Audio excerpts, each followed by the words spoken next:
Alguien me dijo una vez, la humillación es como una medicina amarga. Al tragarla te dan ganas de vomitar, pero si logras retenerla en el estómago, cura la enfermedad de la ingenuidad. Y en este momento, arrodillado sobre el frío mármol de un lujoso departamento en Polanco, me estoy tragando esa medicina amarga. Firma de una vez, viejo estúpido. ¿O qué? ¿Te tiembla la mano porque te falta tu medicina? Firma y lárgate, que apestas a pobreza.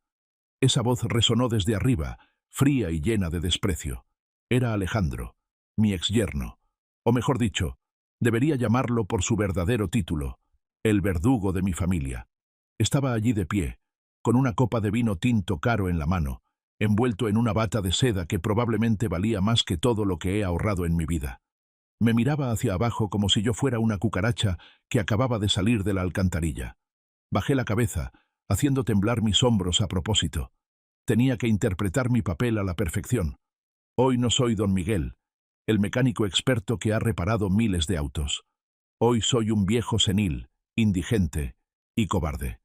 Solo quiero saber si con esto mi hija descansará en paz. Por favor, Alejandro, no veo bien las letras. Mi voz temblaba, entrecortada por sollozos ahogados. Pero por dentro, mi sangre hervía. Quería levantarme de golpe y estrellar este puño lleno de callos y grasa contra su cara perfectamente afeitada y odiosa. Pero me contuve. Calma, Miguel, calma. Un depredador nunca ruge antes de abalanzarse sobre su presa. Alejandro soltó una carcajada que resonó en la enorme sala. Me dio una patada suave en la pierna. No dolió, pero fue suficiente para pisotear el último gramo de dignidad de un hombre. Se giró hacia el sofá de cuero color crema, donde una mujer joven estaba sentada, encogida, con un embarazo muy avanzado. Era Valeria, su amante, la mujer con la que reemplazó a mi hija. Mira, mi amor, así terminan los mediocres. Su hija muerta de sobredosis en la calle y él vendiendo su dignidad por unos pesos. Aprende. Vi a Valeria estremecerse. Ella no se rió. En sus ojos había miedo. Bien, eso es lo que necesito. Tomé el bolígrafo. Mi mano temblaba no por miedo, sino por el odio que se extendía por cada fibra de mi cuerpo.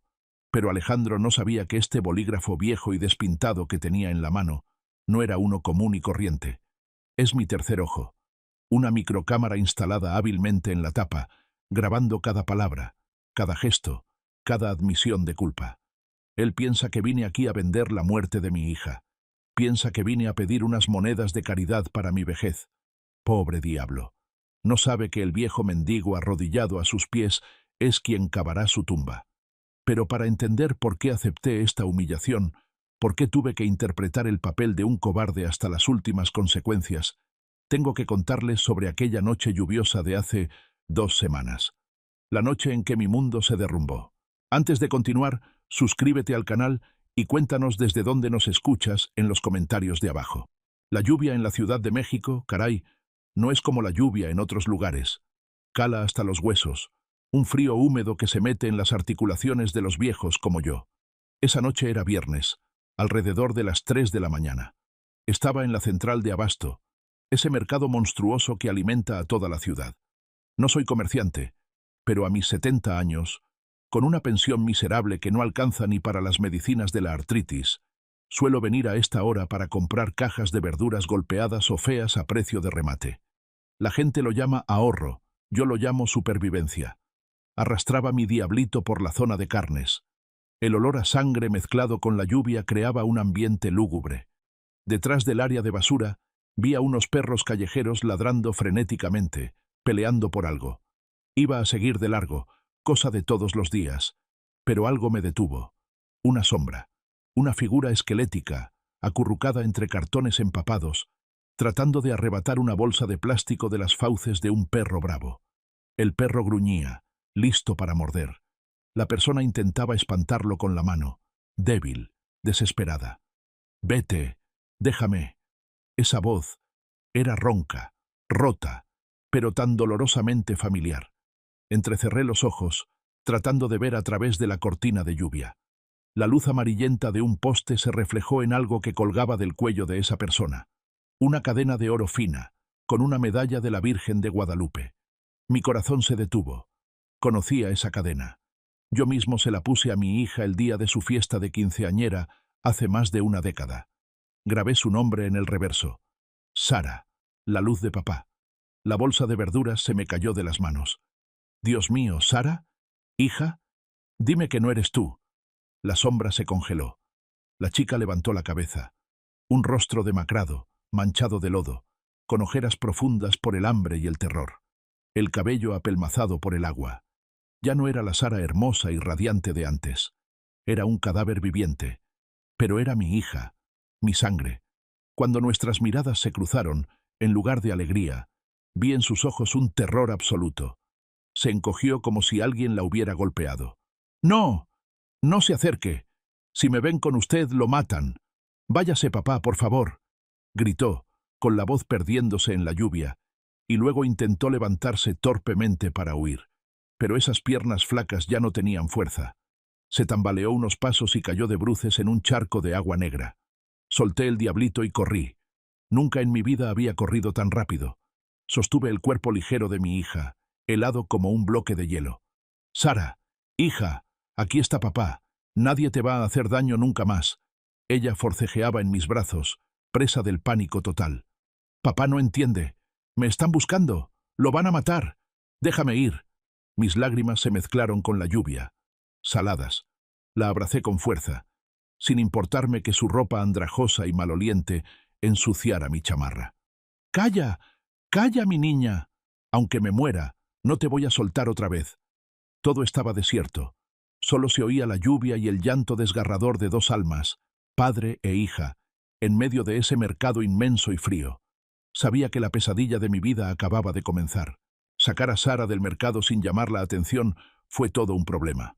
La niña estaba tan aterrorizada que se encogía al ver cualquier sombra, murmurando: «Ya vienen, ya vienen». Afortunadamente, bendito sea Dios, me encontré con Paco, el gordo, un viejo amigo que maneja un camión de carga. Paco es un hombre de pocas palabras, del tipo que si ve algo raro se hace de la vista gorda, pero si ve a un amigo en problemas, le tiende la mano. «Miguel, ¿qué pasa?», preguntó Paco al verme sosteniendo a Sara, que temblaba sin control. «No preguntes nada, Paco. Llévame a Iztapalapa. Deja que la niña vaya en la caja, que nadie la vea». Paco miró mis ojos enrojecidos y luego a la chica hecha jirones. Asintió secamente y abrió las puertas traseras del camión. «Súbanse. Manejaré suave». Durante todo el camino a casa, fui sentado en la oscuridad de la caja, abrazando fuerte a mi hija. Sara deliraba por la fiebre. Cada vez que el camión brincaba, ella gemía de dolor. Toqué su cuerpo y por todos lados sentí huesos y moretones, viejos y nuevos, encimados unos sobre otros. Maldita sea, ¿quién le hizo esto a mi hija? Al llegar a mi pequeña casa, donde Sara no había puesto un pie en 2 años desde que se casó, cerré la puerta rápidamente y corrí las cortinas. La acosté en su vieja cama. La habitación estaba intacta, tal como el día que se fue, solo cubierta por el polvo del tiempo. Le limpié la cara con agua tibia y le puse una pijama vieja pero limpia. «Papá, tengo hambre», susurró Sara, con los ojos aún cerrados. Esa frase se me clavó en el corazón como un cuchillo. Corrí a la cocina. En el refrigerador solo quedaba medio pollo y las pocas verduras que había comprado. Preparé un caldo de pollo, tal como mi esposa solía hacerlo cuando Sara se resfriaba. Le puse mucho epazote y un poco de chile para que entrara en calor. El aroma del caldo inundó la casa, ahuyentando el olor a humedad y desesperación.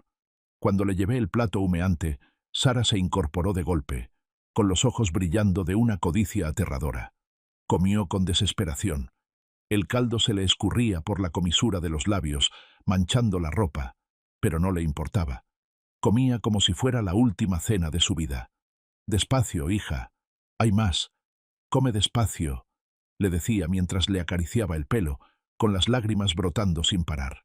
Solo después de terminar el segundo plato, Sara comenzó a calmarse. El calor de la comida y la seguridad del hogar parecían haberla traído de vuelta a la realidad. Me miró, con los labios agrietados temblando. «Papá, perdóname. Me equivoqué. No hablemos de eso ahora.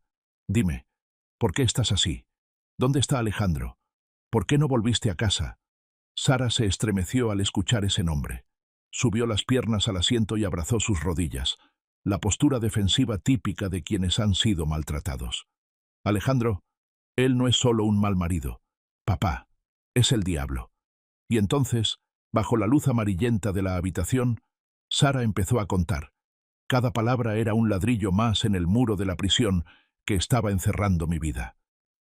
¿Sabes lo que es un prestanombres, papá?, preguntó Sara con voz ronca. Asentí lentamente. En México, ¿quién no conoce ese truco? Los ricos usan el nombre de otros para hacer sus negocios sucios, y cuando algo sale mal, el sustituto carga con toda la culpa. Alejandro me convirtió en eso, papá. Sara sonrió con amargura. Al principio del matrimonio era muy dulce. Decía que quería abrir una empresa, hacer grandes negocios para asegurar nuestro futuro. Pero dijo que como trabajaba para un gran corporativo, no podía aparecer legalmente. Me lo pidió a mí. ¿Y firmaste?, pregunté, con el corazón encogido. Firmé. Era su esposa, papá. Confiaba en él. Me trajo montañas de papeles. Dijo que eran solo trámites administrativos. Pero en realidad, usó mi nombre para fundar 3 empresas fantasma. Sara hizo una pausa, exhaló y tomó el vaso de agua con manos temblorosas.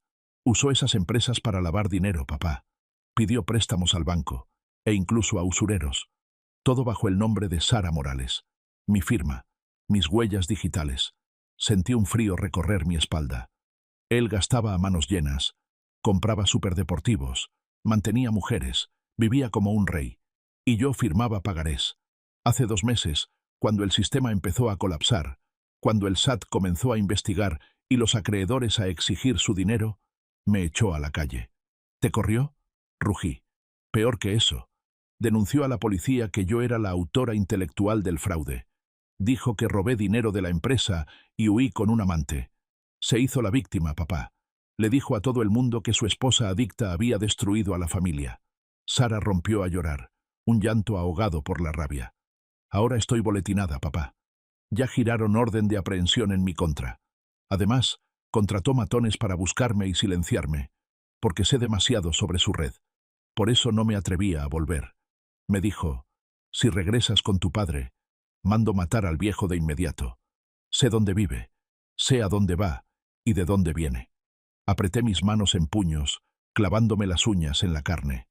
Alejandro, maldito, ese desgraciado. No solo le robó la juventud a mi hija, la convirtió en una criminal, despojándola de la protección de la ley. ¿Cuánto debes?, pregunté en voz baja. En total, entre impuestos y deuda negra, unos 10 millones de pesos. La cifra me mareó. En toda mi vida de mecánico, ni vendiendo mi alma podría juntar ni una fracción de ese dinero. Tengo mucho miedo, papá. Si me entrego, me pudriré en la cárcel porque no tengo pruebas para demostrar mi inocencia. Él se quedó con todos los documentos, con todas las contraseñas. Solo fui un títere. Miré a mi pequeña hija, víctima de una trampa perfecta. ¿La ley? En este país, la ley es una telaraña. Atrapa a las moscas, pero las avispas grandes como Alejandro la rompen y se van volando. A la mañana siguiente, mientras Sara dormía exhausta, fui a escondidas al despacho del licenciado Ramírez. Es un viejo amigo mío, un abogado honesto pero pobre. Su oficina es un cuartito compartido con una papelería. Ramírez escuchó mi relato. Se quitó los lentes, se frotó el puente de la nariz y suspiró profundamente. Miguel, te seré honesto. La situación es muy grave. ¿Qué tan grave?, pregunté. Papelito habla. Y la firma de tu hija está ahí, clarita. En México, los papeles son los que mandan. Alejandro preparó este plan de escape desde hace mucho. Tiene buenos abogados, tiene contactos. Construyó una historia perfecta. El empresario traicionado por una esposa corrupta. «¡Pero es mi hija! Tú la conoces, ella no sabe estafar», golpeé la mesa. «Yo lo sé, tú lo sabes, pero al juez no le importa eso. Si entregas a Sara ahora, le darán prisión preventiva oficiosa de inmediato. Y con esa deuda, sumada a la evasión fiscal, enfrenta una pena de 20 a 30 años. Sin contar...» Ramírez dudó. «¿Sin contar qué? La cárcel no es segura, Miguel. Si debe dinero a la mafia, buscarán la forma de arreglarla ahí adentro. Alejandro querrá que guarde silencio para siempre». Me dejé caer en la silla, sintiendo que el cielo se me venía encima. «¿No hay salida?». ¿Tengo que ver a mi hija vivir escondida como una rata toda su vida? ¿O morir en prisión? A menos que, dijo Ramírez en voz baja. ¿A menos que qué? A menos que tengas una prueba que demuestre lo contrario. Algo que pruebe que Alejandro era el verdadero operador. Una grabación, un libro contable secreto, o su propia confesión. Pero una vieja zorra como él nunca dejaría cabos sueltos. Salí de la oficina de Ramírez con el alma pesada. Caminé sin rumbo por las calles, viendo a la gente apresurada. Miré mi reflejo en el escaparate de una tienda. Un viejo demacrado, pelo blanco, ropa vieja, alguien a quien la sociedad considera acabado, inútil, inútil. De repente, una idea brilló en mi mente. Alejandro es un arrogante, un típico mi rey. Desprecia a todos, especialmente a los pobres y viejos como yo. Piensa que soy un viejo estúpido, débil, incapaz de defenderme. Y esa es precisamente su debilidad. Si él piensa que soy estúpido, seré estúpido. Si piensa que soy ambicioso, seré ambicioso. No iré a buscarlo como un padre exigiendo justicia. Iré como un perro viejo pidiendo un hueso. Usaré su propio desprecio como arma. Ejecutaré el plan Caballo de Troya. Al llegar a casa, vi a Sara cepillándose el pelo. Su cabello largo, que alguna vez fue su orgullo, ahora estaba opaco y se caía a mechones. «Sara», dije con voz firme, «voy a ir a verlo». «No, estás loco. Te va a matar», gritó Sara. «No, hija. No matará a un viejo mendigo que va a pedir dinero. Solo se reirá de mí en mi cara». Fui a mi cuarto y rebusqué en el armario. Saqué un traje viejo de hace 20 años, que me quedaba enorme y estaba raído. Decidí no rasurarme. Me paré frente al espejo. Practiqué hacer temblar mis manos. Ensayé el andar torpe de alguien con Parkinson. «¿Qué haces, papá?» Sara me miraba fijamente. Me giré. Le dediqué una sonrisa torcida y fingí una mirada perdida. «Me estoy preparando para actuar, hija. El papel más importante de mi vida. Voy a entrar a la guarida del lobo, y no regresaré hasta arrancarle los colmillos». Tomé el bolígrafo con cámara que le compré a un detective privado en decadencia en el mercado negro de Tepito por un precio exorbitante. «Esta será mi arma. Alejandro cree que estás muerta. Bien, entonces deja que tu muerte sea su tumba». Salí de la casa. Ya había dejado de llover, pero en mi interior la tormenta apenas comenzaba. Iba rumbo a Polanco, para arrodillarme, para ser humillado, y para tenderle una trampa mortal a mi querido yerno. En esta Ciudad de México gigante y loca, la distancia geográfica entre las delegaciones no es mucha, pero la distancia entre las clases sociales es de toda una vida. Desde mi barrio en Iztapalapa hasta Polanco son unos 40 minutos en metro y camión, pero al bajar a la banqueta de piedra impecable de la avenida Presidente Masaryk, sentí que había aterrizado en otro planeta. Aquí no huele a basura, ni al aceite quemado de los puestos de tacos callejeros, ni se oyen los claxones ensordecedores. Aquí huele a perfume caro, a silencio comprado con dólares, y a desprecio. Arrastré mis zapatos rotos por la acera, haciendo que los tacones rasparan el suelo con un sonido molesto. «Shh, shh». Llevaba 3 días sin rasurarme. El traje viejo y holgado me hacía ver como un espantapájaros olvidado después de la cosecha. Los transeúntes, caballeros de traje impecable, damas paseando perros poodle, no me miraban, o mejor dicho, miraban a través de mí. Para ellos, yo era una mancha en su cuadro perfecto, algo invisible que no merecía atención. Bien, la invisibilidad es la mejor armadura de un espía. Me detuve frente al edificio Torres Polanco, una mole arquitectónica de cristal y acero que rascaba el cielo, brillando bajo el sol intenso. Aquí es donde vivía mi hija, o mejor dicho, donde estuvo presa en esa jaula de oro falsa. Mi corazón latía con fuerza en mi pecho viejo, no por miedo, sino por el odio que subía, amargo en mi garganta como bilis. En el bolsillo de mi camisa, el bolígrafo cámara descansaba listo. En el bolsillo del pantalón, mi mano apretaba un frasco de medicina vacío, utilería para la obra que estaba por comenzar. Respiré hondo, tragándome mi orgullo. Empecemos, Miguel. Por Sara. Empecé a temblar. No fue difícil actuar. Mis rodillas ya dolían con los cambios de clima, así que solo tuve que dejar que se doblaran un poco. Mis ojos se movían de un lado a otro, con expresión perdida y temerosa. Me dirigí hacia la caseta de vigilancia. El guardia en la entrada era un joven corpulento, con uniforme negro y lentes oscuros, aunque estaba en la sombra. Me miró como si yo fuera un perro sarnoso a punto de orinar en las macetas del edificio. «Oiga, oiga, ¿a dónde cree que va, abuelo?». Salió a bloquearme el paso, con la mano en la macana. Ese tono prepotente característico de quienes tienen una pizca de poder en las manos. En México, a veces los empleados de los ricos desprecian a los pobres más que sus propios patrones. «Yo vengo a buscar a mi yerno», dije con voz temblorosa, tartamudeando a propósito. «Mi yerno vive aquí. Alejandro Guzmán». El guardia soltó una risa burlona mirándome de arriba abajo. «¿Alejandro Guzmán? ¿El señor del penthouse? Mírese usted. El señor Guzmán no tiene parientes que se vean así. Váyase a pedir limosna a otro lado, no moleste. Por favor». Extendí mi mano arrugada para tomarlo de la manga, pero él se apartó bruscamente, sacudiéndose el uniforme como si hubiera tocado excremento. «No me toque. Lárguese antes de que llame a la policía para que lo encierren por acoso. Es el momento. Necesito un escándalo». De repente me dejé caer de rodillas abrazándome el pecho y empecé a gemir fuerte. «Alejandro, hijo, sal a ver a tu padre. Me muero. Alejandro». Mis gritos resonaron en el gran vestíbulo de mármol. Algunos residentes elegantes que salían arrugaron la nariz, se taparon la boca y apresuraron el paso. El guardia entró en pánico. Lo que más temen es molestar a los residentes VIP. «Cállese, viejo loco». Se agachó para intentar levantarme por las axilas y sacarme a rastras. Justo en ese momento se abrió el ascensor. Una voz resonó, esa voz que incluso en mis sueños quisiera aplastar. «¿Qué es este escándalo, Ramírez?». Levanté la vista, a través de mis lágrimas fingidas, o tal vez reales por el polvo. Alejandro estaba allí.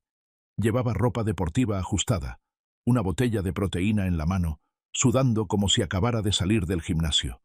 Miró al guardia arrastrándome, y luego me miró a mí. El reconocimiento en sus ojos pasó por 3 etapas. Sorpresa, asco, y finalmente, cálculo. «Alejandro, yerno», susurré, extendiendo la mano hacia él como un náufrago hacia una tabla. El guardia se apresuró a excusarse. «Señor Guzmán, estoy echando a este mendigo. Dice ser su suegro». Alejandro levantó la mano pidiendo silencio. Se acercó a mí, pero manteniendo una distancia segura, como si temiera que los gérmenes de la pobreza saltaran a su ropa de marca. «¿Miguel?», preguntó con frialdad. «¿Qué demonios haces aquí? Creí que te habías muerto en algún taller mecánico». «Sara», sollocé, lanzando mi primera carta fuerte. «Sara, ella murió. Murió en Tijuana». Los ojos de Alejandro se abrieron de par en par. No por dolor. Caray, juro que vi un brillo en su mirada. El brillo del alivio. El brillo de la codicia. Miró a su alrededor, notando a algunos vecinos curiosos. Inmediatamente cambió su actitud. Se inclinó, bajando la voz, fingiendo preocupación, pero en realidad amenazando. «Levántate. Vamos arriba a hablar. No me avergüences aquí». Se giró hacia el guardia. «Déjalo pasar. Es pariente. Acaba de llegar del pueblo». El guardia se quedó boquiabierto, pero asintió repetidamente. Alejandro no me ayudó a levantarme. Me dio la espalda y caminó directo al elevador, dejándome gatear para ponerme de pie, sacudirme el polvo y cojear tras él como un perro viejo con miedo a ser abandonado. El primer acto estaba listo. El lobo había abierto la puerta de su guarida. El elevador de Torres Polanco era silencioso. Subía al piso 25 sin un solo ruido. Pero el silencio en esa caja de metal pesaba como plomo. Alejandro estaba de brazos cruzados, mirando su reflejo en el espejo, echándome miradas de reojo con un asco indisimulado. «Apestas, Miguel», murmuró. «Yo vine en camión. Hace mucho calor», respondí en voz baja, manoseando mi sombrero de tela gastada. «¿Murió en Tijuana?», preguntó como si nada, con los ojos fijos en el espejo. «Sí, sobredosis. La policía llamó, pero no tengo dinero para ir a reclamar el cuerpo». Vi cómo se relajaba su mandíbula. Se estaba riendo por dentro. Seguro estaba calculando qué beneficios le traería esa muerte. Para Alejandro, las personas no son vidas. Son números en un balance general. Sara viva era deuda, Riesgo legal. Sara muerta era herencia. Seguro. Libertad absoluta. Ding. Las puertas del ascensor se abrieron directamente a la sala del penthouse. Un lujo desbordante me golpeó la vista. Pisos de mármol blanco, candelabros de cristal, ventanales de piso a techo con vista panorámica al bosque de Chapultepec. Todo esto, cada ladrillo, cada copa, fue comprado con engaños, con el honor y la libertad de mi hija. Mi amor, ya regresaste. Una voz femenina resonó. De la recámara salió una chica joven, probablemente de la misma edad que Sara. Llevaba un vestido de seda caro, con el vientre abultado, y se estaba probando un reloj brillante en la muñeca. Valeria. Había visto su foto en las redes sociales de Alejandro, pero verla en persona me hizo darme cuenta de que también era solo una niña. Una niña hermosa, frívola y tonta, igual que Sara cuando cayó en su trampa. Se detuvo en seco al verme. Alejandro. ¿Quién es? ¿Por qué metes a un indigente a la casa? El sofá es importado de Italia. Tranquila, nena. Alejandro se acercó a besarle la mejilla y luego me señaló. Este es mi ex-suegro, Miguel. ¿El viejo papá de la loca esa? Valeria arrugó la nariz. Sus palabras fueron como una bofetada. La loca. Seguramente Alejandro le había llenado la cabeza con mentiras sobre Sara. Que estaba loca, que era adicta, celosa sin razón. Bajé la cabeza, interpretando al viejo miserable. Hola, señorita. Disculpe por ensuciar su casa. Vino a darnos buenas noticias, Valeria. Alejandro sonrió burlonamente, dirigiéndose a la barra para servirse un trago. Sara se murió. Valeria se quedó helada. Se llevó la mano al vientre por instinto. Aunque odiara a la ex-esposa por lo que le contaba Alejandro, la muerte sigue siendo algo impactante para una mujer embarazada. Murió, de verdad murió, amor. Sobredosis en Tijuana. Tal como predije, un final basura para una vida basura. Alejandro se giró, bebió un sorbo de su copa y me miró fijamente. Entonces, ¿a qué viniste? ¿A pedir dinero para el entierro?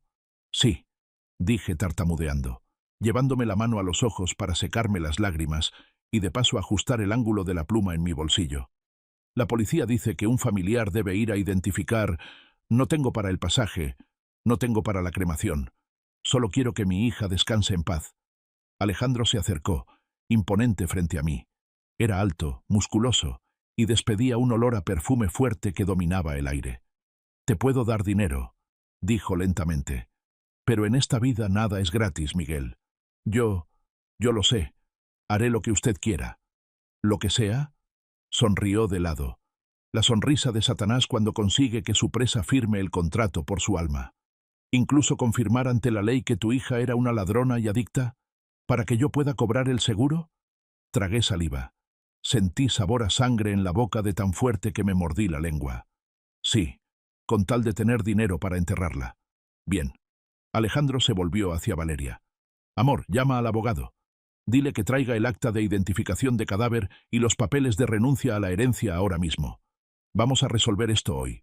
Mientras esperábamos al abogado, Alejandro me hizo sentar en una silla de madera pequeña en un rincón de la cocina, totalmente apartado de la sala de estar, como si temiera que lo contagiara. Él y Valeria se sentaron en el sofá, viendo la tele y riéndose. Yo estaba ahí, con las manos apretadas entre mis muslos para disimular el temblor de la ira, con la mirada perdida en el suelo, pero con el oído agudizado al máximo. Amor, ¿y qué pasa con la deuda de impuestos? Preguntó Valeria en voz baja, con cierta preocupación. No te preocupes. Alejandro agitó la mano. Esa loca ya se murió. La deuda se va con ella a la tumba. Voy a sobornar al forense para que ponga la hora de la muerte un poco antes de que saliera la orden de aprehensión. Así el expediente queda limpio. Los bienes a su nombre pasarán a ser míos. Bueno, de nuestro hijo. Pero escuché que el SAT está muy estricto. ¿Y si me investigan a mí? Valeria no estaba tranquila. Eres muy tonta. Alejandro le pellizcó la mejilla. Ya te dije, tú solo apareces en las empresas de medios. Nadie va a tocar eso. Tú preocúpate por cuidar el embarazo. Escuché cada palabra. Empresas de medios. Así que ya empezó a usar a Valeria como su nueva prestanombres. Esta chica no sabe que va directo a la cárcel, igual que mi hija hace 2 años. Alejandro se levantó para ir al despacho a buscar papeles viejos. Solo quedó Valeria en la sala. Parecía nerviosa, frotándose el vientre. Es mi oportunidad. Me levanté, fingiendo tambalearme hacia el fregadero para tomar agua. Al pasar cerca de Valeria, tropecé a propósito con el borde de la alfombra, cayendo hacia ella. ¡Ay! ¿Qué hace?, gritó Valeria, encogiendo las piernas. Perdón, perdón, señorita. Me mareé. Se me acabó la medicina, supliqué, aferrándome al borde de la mesa para levantarme. Miré directo a los ojos de Valeria. A esta distancia, vi claramente el cansancio bajo las capas de maquillaje. Vi el miedo vago de una mujer que depende totalmente de un hombre. Bajé la voz. Ya no sonaba como un viejo senil, sino con el tono grave, claro y obsesionante de un padre. Muchacha, mira bien tu futuro. Valeria se paralizó. ¿Qué? Él también te hizo firmar papeles de la empresa, ¿verdad? ¿Te dijo que era solo un trámite para asegurar el futuro del bebé? Valeria palideció. Iba a gritar para llamar a Alejandro, pero mi mirada la sostuvo, una mirada que calaba hasta el alma. Sara firmó exactamente los mismos papeles. Hace 2 años, ella estaba sentada en ese mismo sofá, con un reloj brillante como el tuyo, y ahora está en la morgue fría de Tijuana, con una deuda de 10 millones de pesos encima. ¿Crees que te ama? No, solo ama tu firma limpia. Usted miente, balbuceó Valeria temblando. ¿Ya te compró un seguro de vida? Lancé el golpe final. Si es así, ten cuidado con los viajes, largos. Mi hija murió de sobredosis, y tú podrías morir en un accidente de auto. En ese momento, se escucharon los pasos de Alejandro en el pasillo. Inmediatamente solté la mesa y me dejé caer al suelo, gimiendo. ¡Ay, mi espalda! Por favor, un poco de agua. Alejandro entró. Me vio en el suelo, y a Valeria pálida como un fantasma. ¿Qué pasa aquí?, gruñó. Él se cayó, dijo Valeria con la voz ida. Me miró, luego miró a Alejandro. En sus ojos, la semilla de la duda había empezado a germinar. Inútil. Alejandro me dio una patada suave en la cadera. Levántate. Ya llegó el abogado. Firmas y te largas. Me levanté a duras penas. Por dentro me reía. Patéame, Alejandro. Despréciame. Acabas de dejar entrar al caballo de madera a Troya. El abogado de Alejandro era un tipo gordo y calvo, con lentes de marco dorado, con un aspecto tan grasiento como su jefe. Desplegó sobre la mesa un montón de papeles.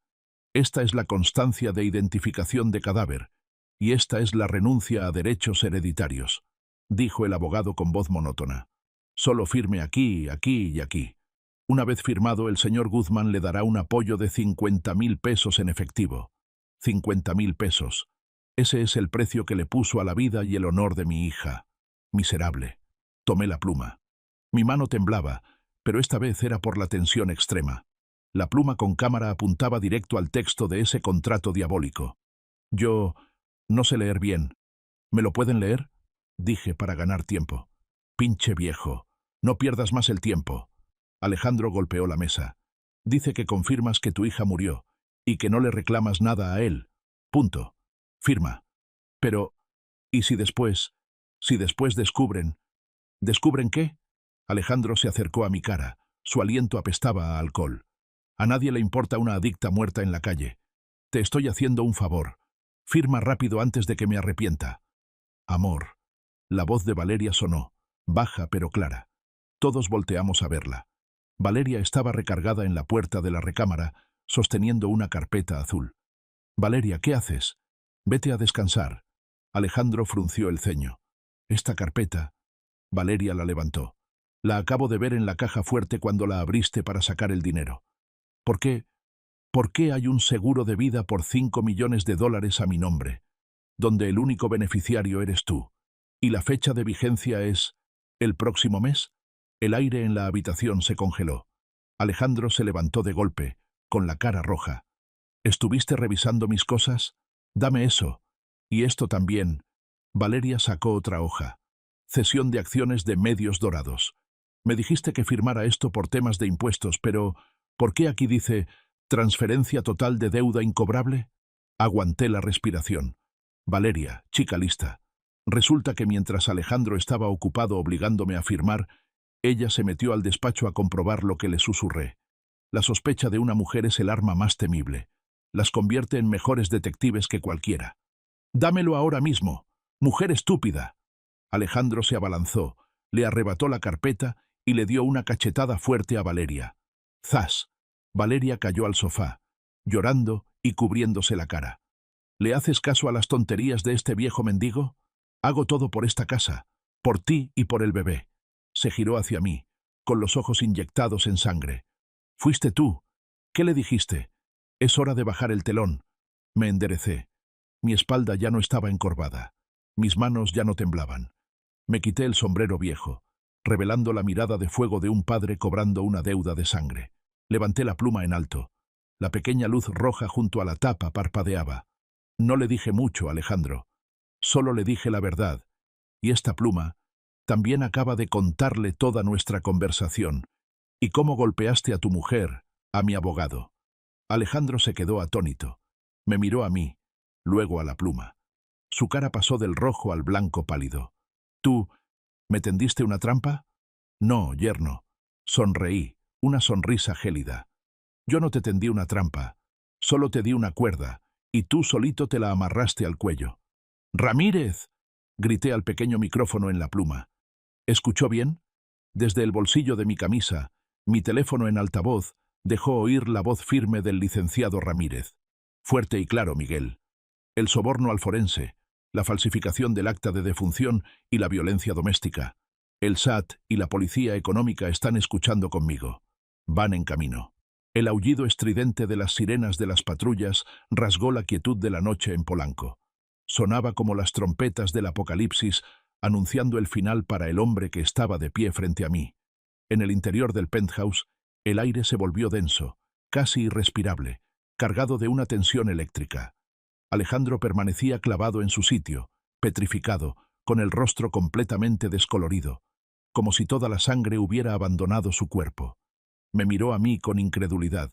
Luego bajó la vista hacia la pluma espía en mi mano. Y finalmente, sus ojos se dirigieron hacia la ventana, donde las luces rojas y azules parpadeaban frenéticamente, iluminando la habitación con destellos de emergencia. «¿Tú te atreviste a llamar a la policía?», siseó entre dientes, con una mezcla de rabia y miedo. «¿Sabes quién soy? Voy a comprar a toda la maldita comisaría. No sabes con quién te metes». El pánico se apoderó de él. Corrió hacia la caja fuerte que seguía abierta de par en par. Comenzó a buscar desesperadamente, agarrando fajos de dólares americanos y algunos relojes de lujo, metiéndoselos apresuradamente y con torpeza en los bolsillos de su pantalón deportivo. Era el instinto primario de una rata cuando el barco se hunde. Salvar todo lo material posible antes de huir. «¡Valeria! ¡Vámonos! Tenemos que salir por la escalera de emergencia», gritó con voz quebrada, girándose bruscamente para agarrar a su amante del brazo y arrastrarla con él. Pero Valeria se quedó quieta, inamovible. Se soltó de su agarre con tal fuerza y furia que él se tambaleó hacia atrás. «¡Suéltame!», gritó Valeria, retrocediendo para colocarse detrás de mí, usándome como escudo mientras protegía su vientre con ambas manos. «No voy a ir a ningún lado contigo. Vete y muérete tú solo. Maldita perra. ¿Me traicionas?». Alejandro, cegado por la ira, intentó abalanzarse sobre ella para golpearla. Pero un fuerte «pum» resonó en la entrada. La gruesa puerta de roble fue derribada de una patada certera. «Policía Federal, manos arriba. Nadie se mueva». 6 oficiales tácticos irrumpieron en la sala con las armas desenfundadas, apuntando directamente al objetivo. Al frente del operativo no iba la policía local, esos que son fáciles de sobornar con unos cuantos pesos, sino agentes federales de la FGR, Fiscalía General de la República, acompañados por auditores del SAT. «¿Alejandro Guzmán?», gritó el comandante con autoridad. «Queda detenido por los cargos de fraude financiero, lavado de dinero y falsificación de documentos oficiales». Alejandro levantó las manos lentamente, temblando, pero su boca no dejaba de moverse. Cambió inmediatamente su careta al modo víctima, intentando una última manipulación. «Se equivocan. Están cometiendo un error. Yo soy la víctima aquí. Este viejo loco me está extorsionando. Él y esa mujer desquiciada me tendieron una trampa». El comandante ni siquiera se dignó a escucharlo. Se acercó con pasos firmes, lo giró violentamente y le torció el brazo detrás de la espalda.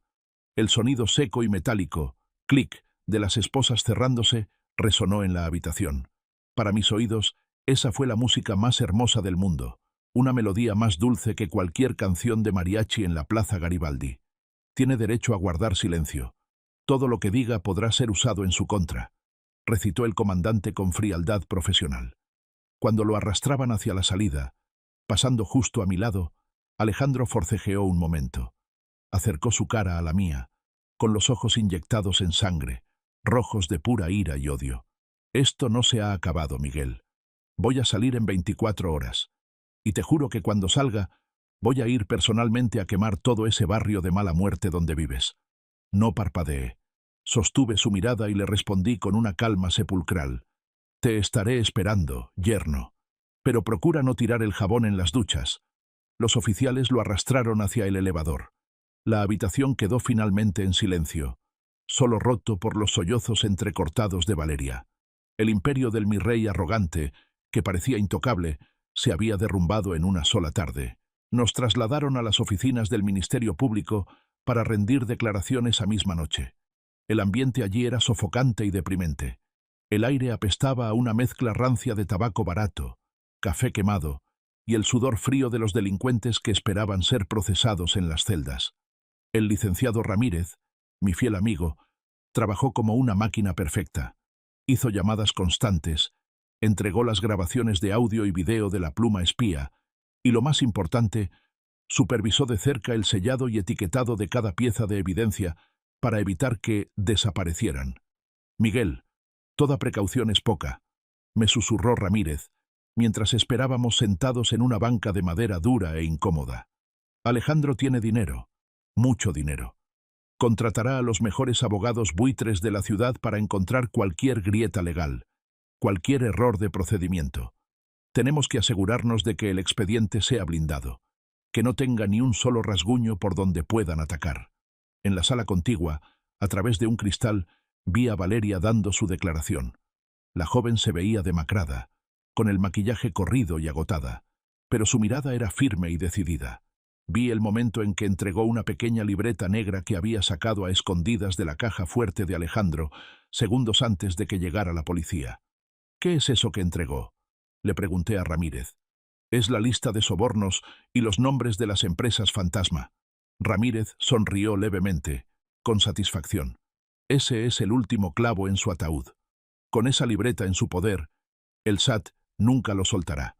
Lo exprimirán hasta el final. Sin embargo, mi alegría no fue completa. Cuando el fiscal salió de su oficina, se acercó y me miró con preocupación evidente. Don Miguel, hemos procesado la detención de Alejandro, pero su abogado defensor acaba de llegar. Se llama Salazar. Vi a Ramírez fruncir el ceño y tensarse. ¿Salazar? ¿Ese abogado corrupto que saca bajo fianza a los narcos? El mismo. Y no pierde el tiempo. Está presentando una queja formal alegando que el señor Miguel invadió propiedad privada sin orden judicial. Argumenta que la prueba del video grabado ocultamente viola el derecho fundamental a la privacidad de su cliente. Está exigiendo al juez que desestime esa cinta y la declare inadmisible. ¡Maldita sea! Golpeé el brazo de la silla con rabia. Él mismo me invitó a pasar a su casa. Yo no forcé la entrada. Lo sabemos, don Miguel. Pero la ley es la ley y tiene muchos vericuetos. Si el juez le hace caso a los argumentos de Salazar, la cinta no valdrá nada en el juicio. En ese caso, solo nos quedará el testimonio verbal de Valeria. Y lamentablemente, el testimonio de una amante despechada suele ser fácil de desacreditar y distorsionar por la defensa ante el tribunal. Salí de la estación de policía a las 4 de la mañana. Sentía una pesada ansiedad oprimiéndome el pecho. Alejandro estaba arrestado, sí, pero el monstruo no estaba muerto aún. Estaba herido y pataleando, y su cola todavía tenía fuerza suficiente para aplastarnos a todos si nos descuidábamos. Llegué a mi casa cuando el sol apenas comenzaba a despuntar. El barrio de Iztapalapa todavía dormía bajo una capa de neblina matutina. Abrí la puerta con la llave lo más suave posible, temiendo despertar a Sara. Pero ella no dormía. Estaba sentada en el suelo, hecha bolita en un rincón oscuro de la cocina. Tenía un cuchillo de fruta apretado en la mano y miraba fijamente hacia la puerta con los ojos desorbitados, llenos de terror. «¿Sara? Soy yo, papá». Ella dio un respingo violento. Casi me lanza el cuchillo por reflejo. Al reconocerme, soltó el arma que cayó con estrépito al suelo, rompió a llorar desconsoladamente y se lanzó a mis brazos. «¡Papá! ¡Papá ya llegó!». Pensé que él había mandado a alguien para matarte. Abracé fuerte su cuerpo delgado, que temblaba sin control. El olor a miedo emanaba de ella, un olor ácido y penetrante. Aunque Alejandro estaba esposado en una celda, su sombra seguía cubriendo esta pequeña casa, asfixiándonos. «Ya lo atraparon, mija. La policía se lo llevó.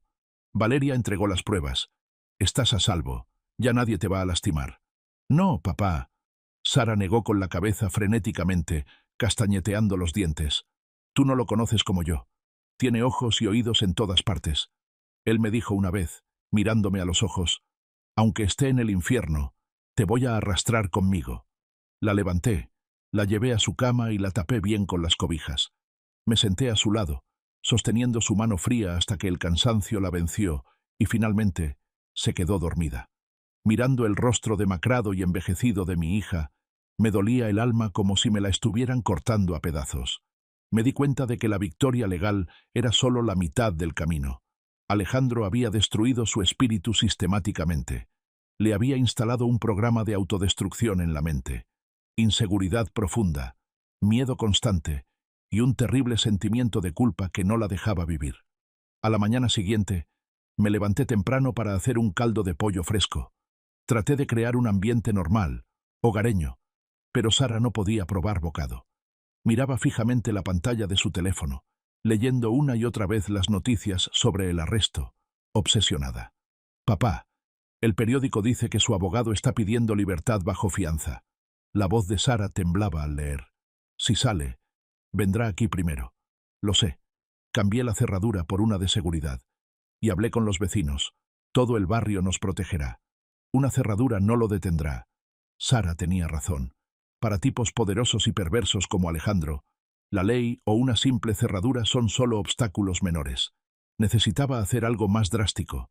No podía quedarme sentado pasivamente esperando el veredicto de un juez que podría ser corrupto.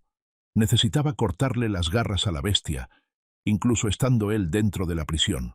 3 días después, nuestros peores temores se hicieron realidad.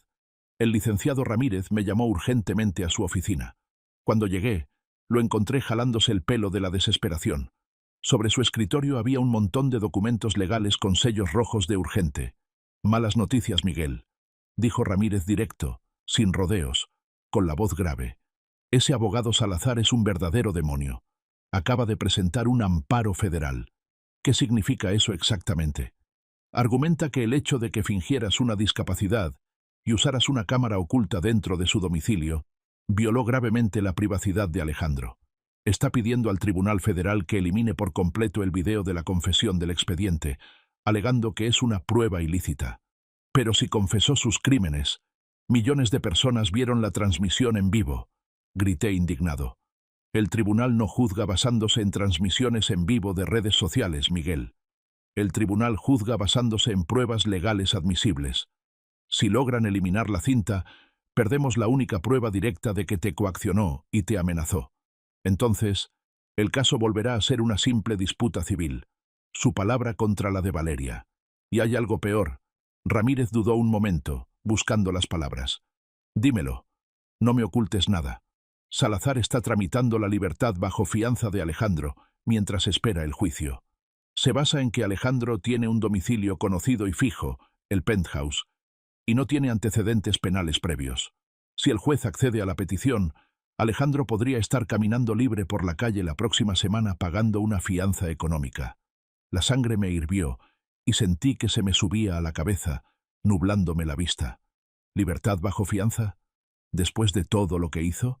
¿Para que salga y cumpla su amenaza de venir a quemar mi casa con nosotros dentro? «¿Qué tenemos que hacer?», pregunté con voz helada, tratando de controlar mi furia. «Necesitamos otra prueba. Una prueba contundente que no tenga nada que ver con el video. Algo que demuestre que cometió un delito penal grave e innegable. Algo que impida legalmente que le den fianza. Por ejemplo, Dinero, dijo Ramírez. Valeria declaró que él lavaba dinero, pero en las cuentas bancarias que logramos congelar no hay mucho saldo. Él movió los activos a algún lado antes del arresto. Si encontramos dónde esconde el dinero sucio, sea oro, diamantes o efectivo, estará acabado. El delito de posesión de recursos de procedencia ilícita a gran escala, lavado de dinero, es un delito grave que no alcanza fianza. Recordé lo que dijo Valeria aquella tarde en el penthouse. Él siempre vivía con el temor de que le confiscaran sus bienes. No confiaba en los bancos. Es un paranoico, murmuré para mí mismo. No le daría el dinero a nadie para que se lo guarde, ni siquiera a un socio. Lo enterraría en un lugar que solo él conoce. Me levanté de la silla y me puse mi sombrero viejo con determinación. Voy a buscar a Valeria. Ella es la única llave que tenemos. Vivió con él 2 años.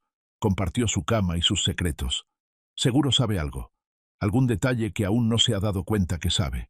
No tuve tiempo de salir a buscar a Valeria, porque eso me encontró a mí primero.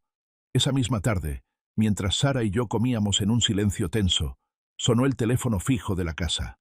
Era un número desconocido, pero identifiqué la alada. Provenía del reclusorio norte. Miré a Sara. La niña palideció instantáneamente y soltó los cubiertos, que resonaron en el plato. «No contestes, papá. Por favor», susurró con terror. Le hice una seña con la mano para que guardara silencio absoluto. Descolgué el auricular y activé el altavoz. «¿Bueno?» «Hola, querido suegro». Esa voz seguía siendo ese mismo tono arrogante, burlón y prepotente, pero esta vez resonaba con eco, distorsionada por la mala señal, mezclada con el ruido caótico de la cárcel de fondo. Era Alejandro. «¿Cómo demonios puedes llamar?», pregunté. «Aquí adentro todo tiene un precio, Miguel. Hasta el aire que respiras. Acabo de pagarle 500 pesos a un custodio amigo para que me preste este celular por 2 minutos. ¿Qué quieres?» «Solo quiero darte buenas noticias».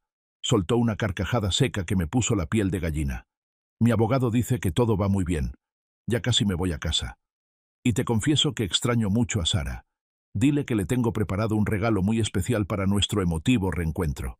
Sara se tapó los oídos con fuerza, cerró los ojos y se deslizó para meterse debajo de la mesa, temblando como un animalito herido que escucha los pasos del cazador. «¿Me estás amenazando?», dije, tratando de mantener la voz firme y calmada. «No es una amenaza, viejo. Es una promesa. ¿De verdad crees que me ganaste con esa pluma cámara barata? Tú eres un simple mecánico, Miguel. Eres una hormiga.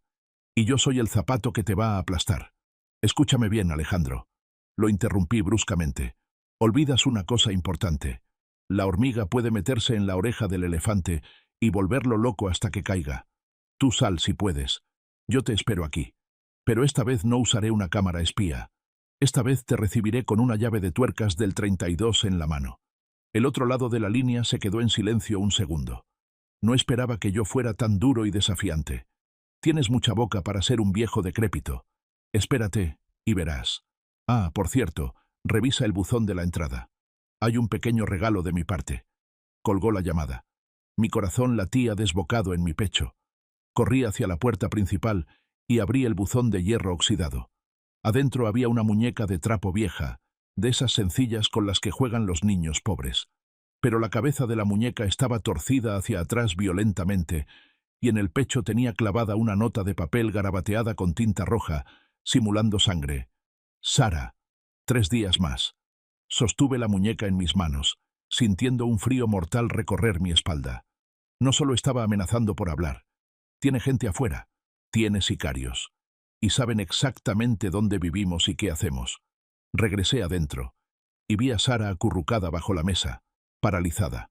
En ese momento, el miedo en mi interior desapareció por completo, dejando paso a una determinación fría y calculadora. ¿Quieren jugar a vida o muerte? Está bien. Juguemos. Saqué mi celular y llamé a Ramírez. «Ramírez, olvida la estrategia de defensa. Necesitamos atacar con todo. Necesito ver a Valeria de inmediato.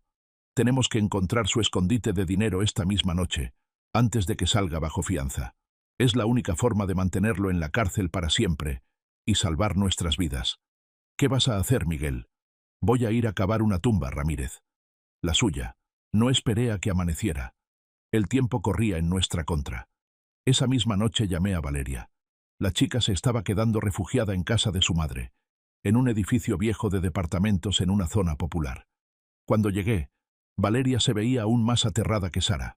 Ella también acababa de recibir un mensaje anónimo en su celular, amenazando con abrirle la panza para sacarle al bebé, si se atrevía a presentarse a testificar ante el juez.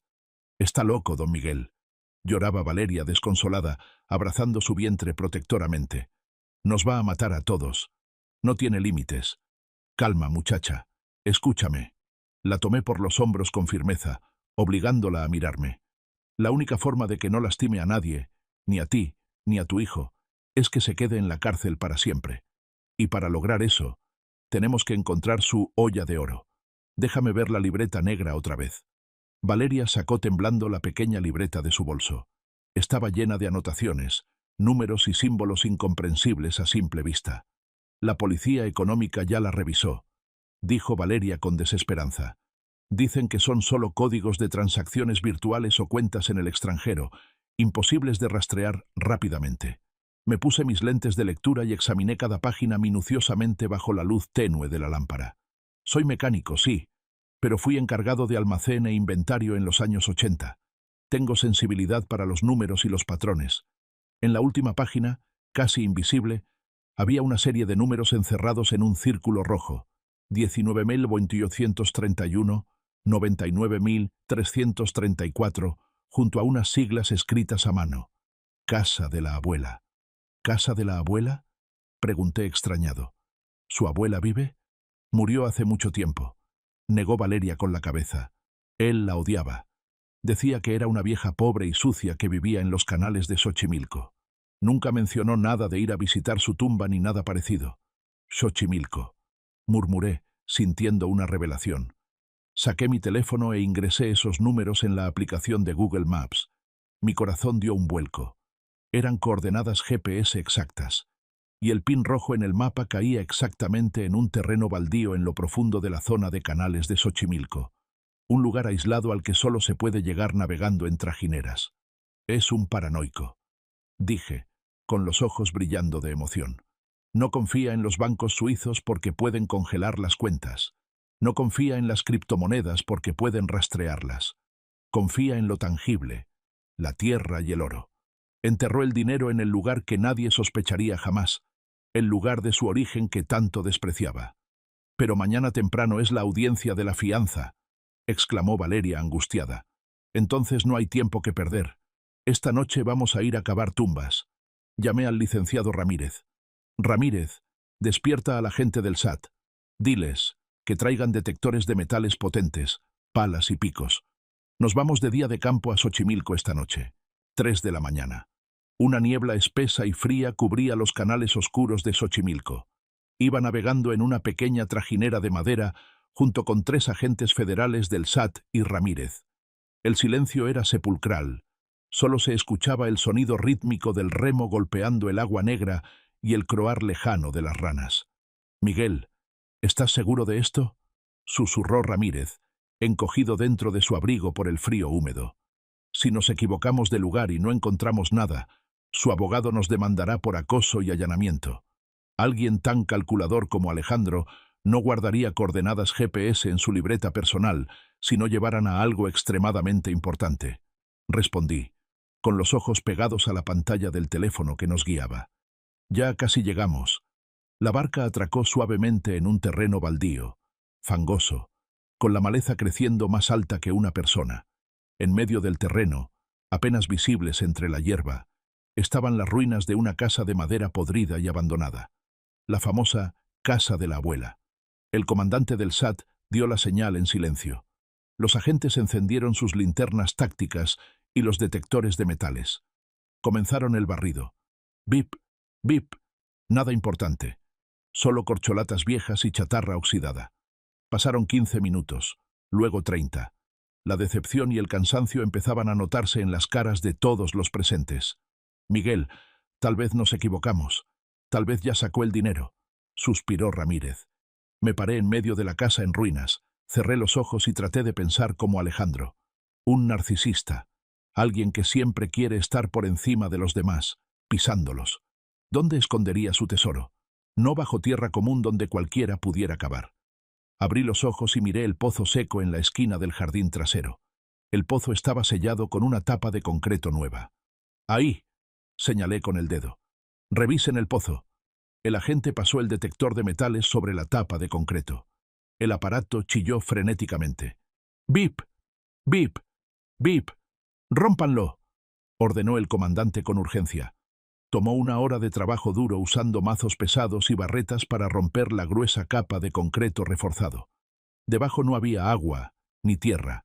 Había una caja fuerte industrial enorme, de acero, enterrada verticalmente en el hueco del pozo. Cuando el soplete de acetileno cortó la puerta de la caja fuerte y ésta cayó, todos contuvimos el aliento. La luz de las linternas iluminó el interior, reflejando un brillo dorado que nos deslumbró a todos. No eran billetes. Alejandro era listo. Sabía que la humedad los pudriría.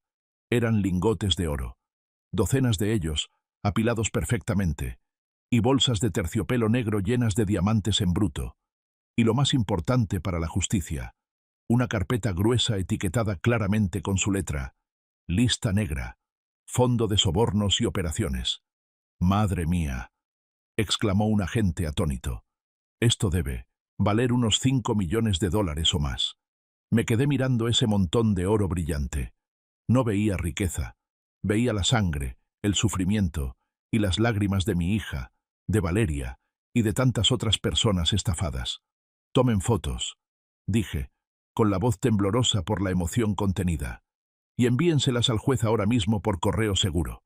A ver cómo se defiende su abogado de esto mañana en la mañana, 9 de la mañana. Juzgado Penal del Norte de la Ciudad de México».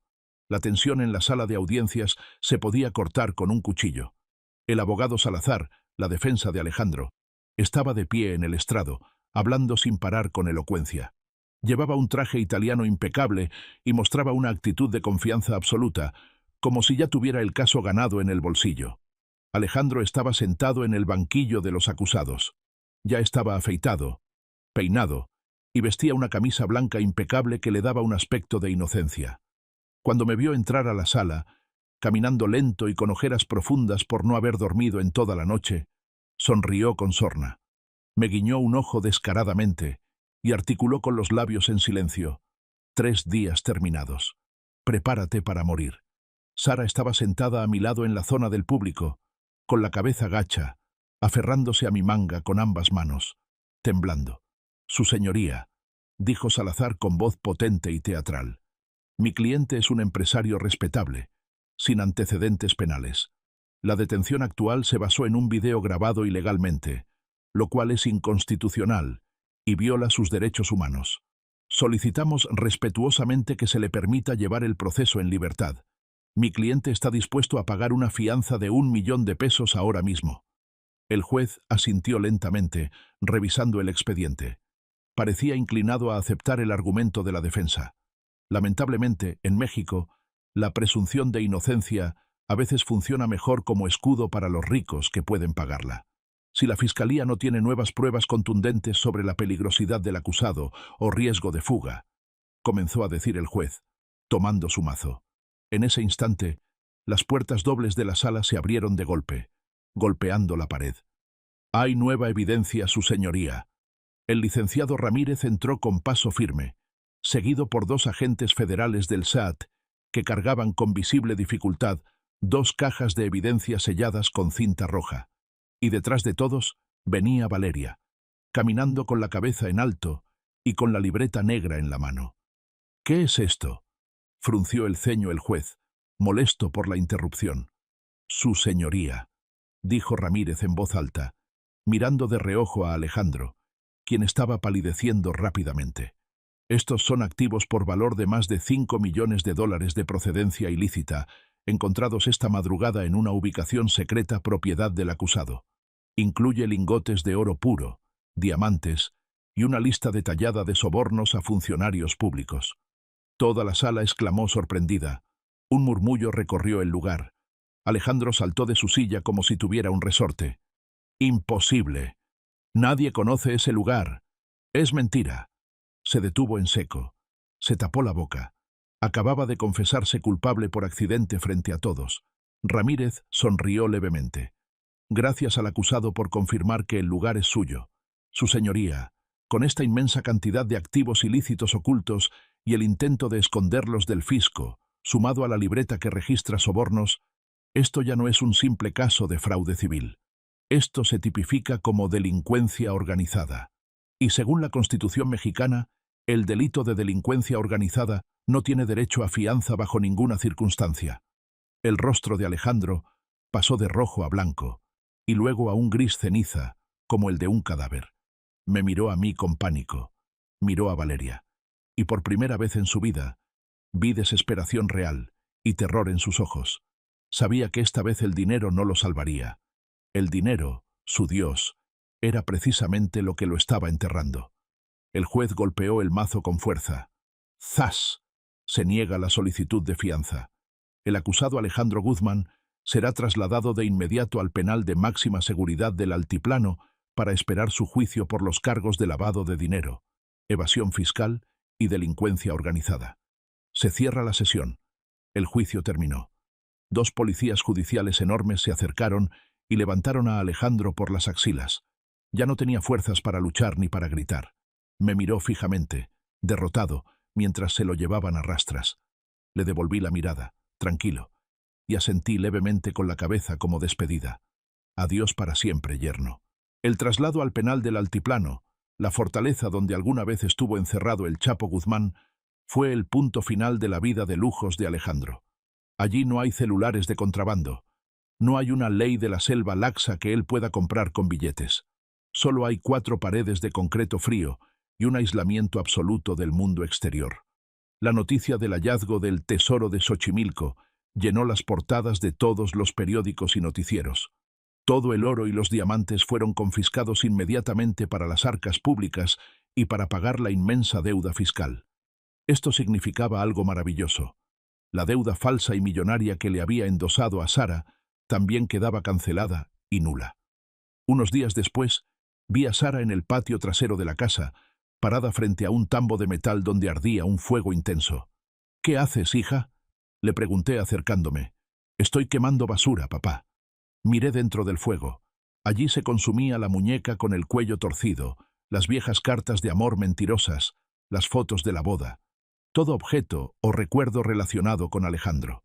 Las llamas crecían y bailaban, devorando el pasado doloroso, convirtiéndolo en cenizas grises que volaban hacia el cielo, liberándola. Sara se volvió para mirarme.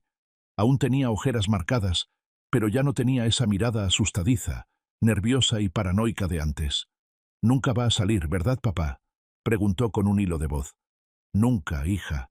Te lo prometo. Con los cargos de lavado de dinero a gran escala y soborno federal, se quedará ahí hasta que la barba le llegue a las rodillas. Y lo más importante, su propia familia lo desconoció públicamente para no verse implicada. Nadie le mandará dinero para visitas ni abogados. Está solo». Sara respiró hondo, llenando sus pulmones, como si fuera la primera vez en años que se atrevía a respirar aire puro por completo, sin miedo a asfixiarse. «Mañana quiero ir a cortarme el pelo», dijo con una pequeña sonrisa. «Quiero cambiar, y quiero inscribirme otra vez a las clases de repostería que dejé». «Está bien, mi amor. Yo te llevo». Esa misma tarde recibí un mensaje de texto de Valeria. Había dado a luz a un niño sano y fuerte. Me escribió que le puso Miguel en mi honor. Me eché a reír solo en la sala, con una lágrima de felicidad asomando por el rabillo del ojo. Una nueva vida nacía de las cenizas del engaño y la tragedia, trayendo consigo la esperanza de un futuro mejor y más limpio. 1 año después, si alguna vez pasan por el barrio de Iztapalapa temprano en la mañana, cuando el sol sale, percibirán un aroma irresistible en el aire. Es olor a mantequilla, leche tibia, azúcar quemada y a pan de muerto recién salido del horno de leña. Es la panadería, la esperanza. Estoy sentado en mi banco de madera habitual frente a la entrada, disfrutando de un jarrito de barro con café de olla, bien caliente y aromático con canela. A mis 71 años, mi espalda está un poco más encorvada por el tiempo, pero la sonrisa es permanente en mis labios. Dentro del local, a través del mostrador de cristal limpio, veo a Sara ocupada. Se cortó el pelo corto y se lo pintó de color castaño claro. Se ve dinámica, hermosa y llena de vida. Está bromeando y riendo con un cliente frecuente. Nadie, absolutamente nadie, reconocería en ella a la chica andrajosa, rota y aterrorizada que encontré en el mercado de abastos aquel día lluvioso. «Don Miguel», una voz alegre me llamó desde la acera. Era Valeria, que se acercaba empujando una carriola azul. El pequeño Miguel, mi tocayo, sonreía de oreja a oreja agitando sus manitas. Valeria ahora trabaja como contadora en un supermercado cercano. No es una vida de lujos ni de penthouse, pero es una vida tranquila, honesta y segura. Hola a los dos. Pasen. Entren a comer pan. Hoy Sara hizo unos cuernitos deliciosos que les van a encantar. Viendo esta escena llena de luz, me di cuenta de una gran verdad. La gente suele decir que la venganza es un plato que se sirve mejor frío. Pero yo no lo creo. La venganza es necesaria, sí, pero es solo como limpiar la mala hierba del jardín. La verdadera cosecha, la que importa, es la felicidad, la paz y la risa de los hijos que logramos proteger. Alejandro ahora se está pudriendo en una celda fría de concreto, carcomido por la soledad, el olvido y el arrepentimiento eterno. Tenía dinero, tenía oro, tenía una ambición desmedida, pero le faltaba lo más valioso que un hombre puede tener: familia. Me levanté del banco, sacudiéndome las migajas de pan de la camisa. «¡Sara!», grité hacia adentro. «Pásame otra concha de vainilla, por favor». «Papá, come menos dulce, te va a dar diabetes», gritó Sara riendo desde adentro, pero aún así, escogió el pan más grande y esponjoso para mí. Bendito sea Dios. Cuán digna y hermosa es esta vida, siempre y cuando nunca nos rindamos ante la adversidad. Señores, la historia de este viejo mecánico llamado Miguel termina aquí. Sé que allá afuera hay muchos padres y madres sufriendo en silencio al ver a sus hijos tropezar, siendo pisoteados por gente cruel y poderosa. No desesperen. Nunca bajen los brazos. Recuerden que el amor es el arma más afilada y poderosa que existe. Puede convertir a un simple mecánico en un detective astuto. Puede transformar el miedo paralizante en una valentía inquebrantable. Si están en problemas, levántense y peleen. Si los están intimidando, alcen la voz y griten. Y si son padres, mantengan siempre los brazos abiertos y la puerta sin cerrojo, porque el hogar siempre, siempre es el lugar al cual volver. Adiós, amigos, y deseo de todo corazón que siempre encuentren su propia esperanza. Si esta historia te ha cautivado, dale like al video, suscríbete al canal y comparte tus pensamientos en los comentarios. Para escuchar la siguiente historia, haz clic en el recuadro a la izquierda de la pantalla. Gracias por vernos.